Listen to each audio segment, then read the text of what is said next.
The Emperor's Painting, a story of ancient China by Jessica Gunderson, illustrated by Caroline Hu.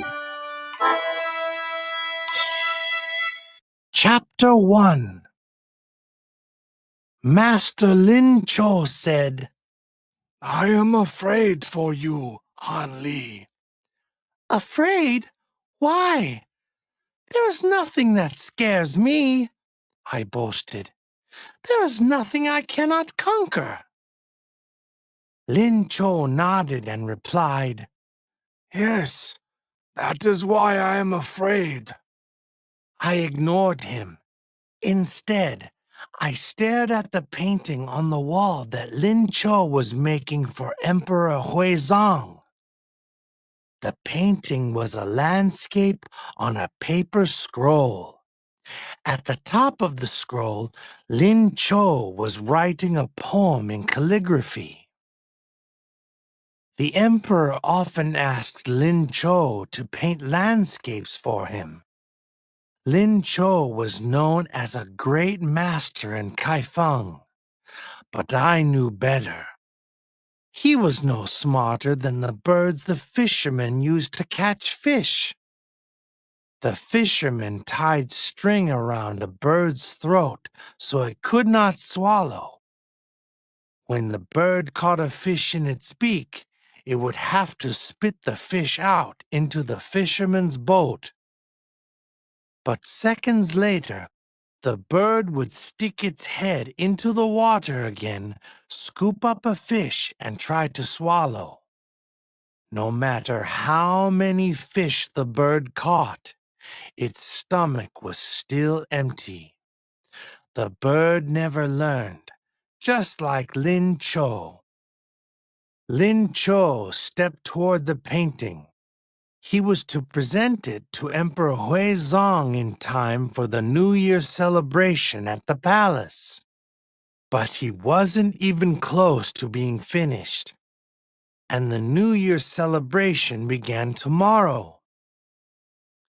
"If you let me help you, you'll finish in time," I told Lin Cho. Lin Cho laughed and said, You? You will soil the painting with your arrogance. You will offend our great emperor with your fake confidence." "It is not so!" I cried. "I have perfected poetry, calligraphy, and painting." It was true. I had reached perfection. Perfection of all three arts was the goal of every scholar. Lin Cho shook his head. He put down his calligraphy brush. "I must listen for a poem for the emperor," he said, turning to walk out the door. He was going to sit outside in the courtyard until a vision of a poem came to him. When he found the right poem, he could finish the painting. Lin Cho was no smarter than birds. He did not know that a poem would not come to him in the courtyard. He did not realize that I could help him.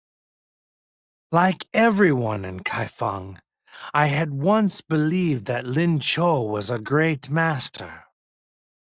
Every boy wanted to be his student, and when Lin Cho chose me, I was grateful. But that was before I began thinking that I was smarter than Lin Cho. Soon, I knew more Chinese characters than he did.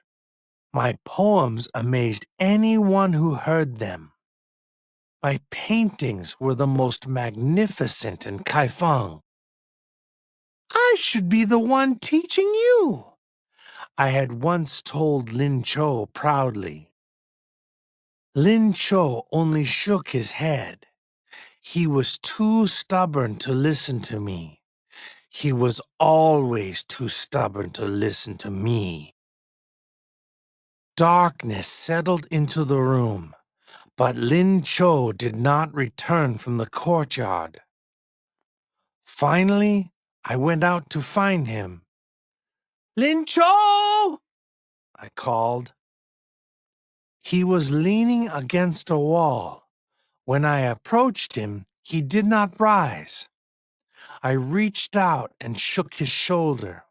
He fell over, and that was when I saw his face. Lin Cho was ill, very, very ill.